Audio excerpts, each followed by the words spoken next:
All right, so the next phase of this operation is to attach a rod here in the tailstock to the tube so that we can heat the center of it and it's not going to just flop around. So having it held in the headstock here and the tailstock here is going to allow us to heat the center and do what we want to do, which is to kind of expand the diameter of this tube maybe into a round ball. We'll see how much heat that takes. This piece of tubing is kind of short, so we got to be careful that we don't burn up our rubber stopper, which is over here inside the headstock. And we're going to heat the whole thing up, go back and forth, and we're going to start to blow and squeeze in at the same time, so we try to keep the wall thickness of the tubing relatively the same.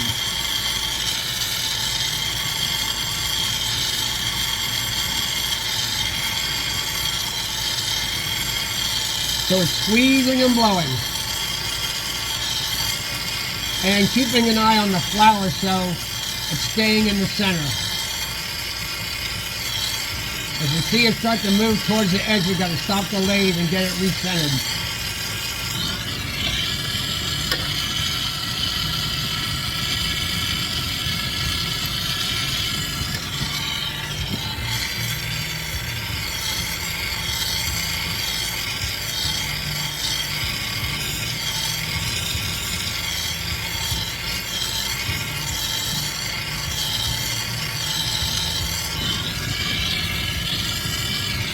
So we got the back of the ball, or in this case the bottom of the ball, a pretty good diameter. Now we're going to heat up here, and this is where we have the potential of burning up our rubber stoppers, so we got to be careful. So we angle the torch away from the headstock and try to close the top of this ball except for just a tiny little area where we can still blow through.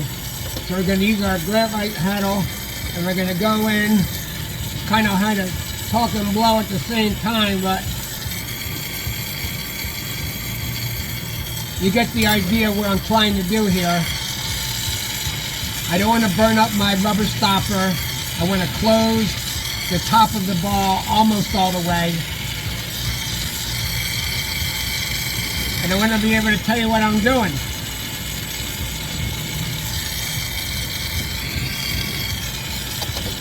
Of all my videos that I've made, this is going to be the most interesting to glass blowers, because this is where the secret is revealed.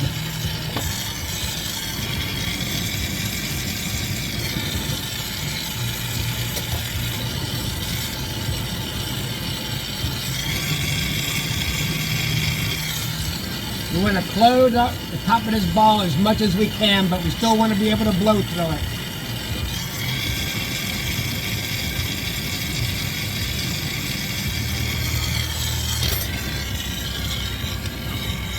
And I'll say this, if you get too close to the rubber stopper here in the headstock, you'll start to see the inside of the glass discolor.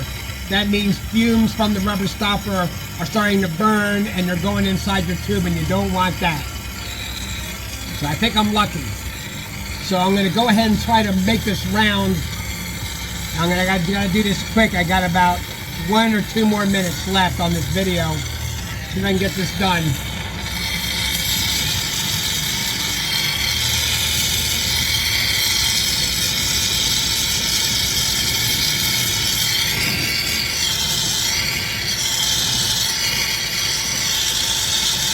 I can see smoke coming off the rubber stopper. That's definitely a bad sign.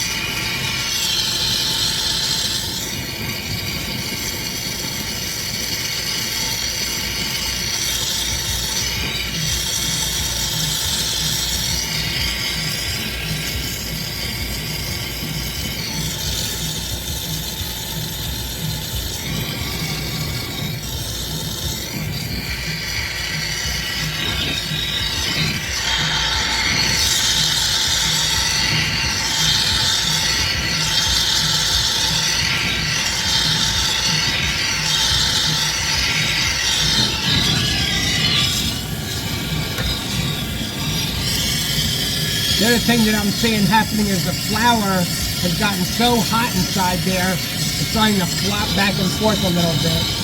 So I just stop the lathe, let gravity kind of slowly move it to where I want it to go.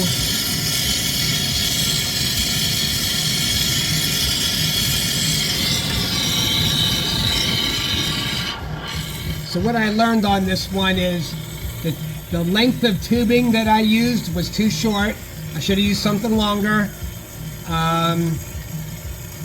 That's all I learned. Okay, so the next step is to pull this rod off and to slide a tube onto it, because we're going to flare this up and make it a freestanding ball. At this point, you have two options. You can either make a fancy bottom with this rod here, and that'll be like a finial on the bobbin ornament. You can pull this part off and put a ring so it's a hanging ornament, or you can pull this off, seal a tube, and then flare it up to make a base, and then pull this part off later, and then you got a freestanding ball. We're gonna go with the latter.